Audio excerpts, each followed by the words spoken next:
Kata Abu Lais As-Samarqandi, ada 5 hukuman yang akan dialami dan sampai ke diri orang yang hasad sebelum keinginan orang yang hasad ini mengenai korban hasadnya. Yang pertama, ghammun la yanqati, kesedihan yang tidak pernah usai. Orang yang hasad hidupnya gak pernah bahagia, walaupun dia tertawa. Dan hidup kita itu tersandera dengan kehidupan dia. Setiap kita dengar cerita atau berita tentang dia, sakit hati kita. Tanpa sadar diperbudak jadi tawanan kita ini. Yang kedua, musibatun la yu'jara 'alaiha.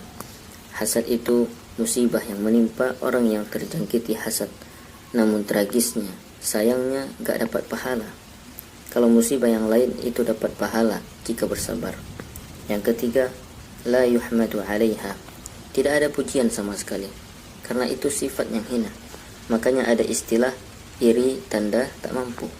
Lihat bagaimana hinanya orang-orang munafik di zaman Nabi SAW. Padahal mereka dulunya tokoh.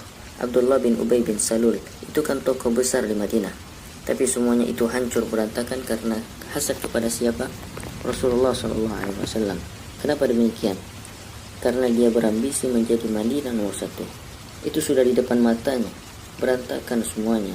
Dan di akhirat, fit darkil asfari minan nar, berada di keraknya neraka. Yang keempat, sukhtur rabbi. Orang yang hasad itu dimurkai oleh Allah Subhanahu wa taala.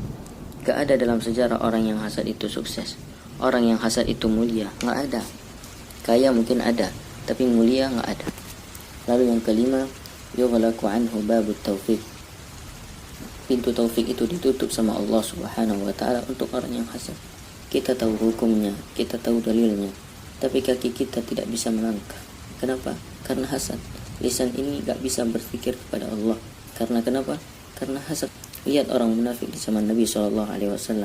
Itu satu komplek dengan Nabi SAW.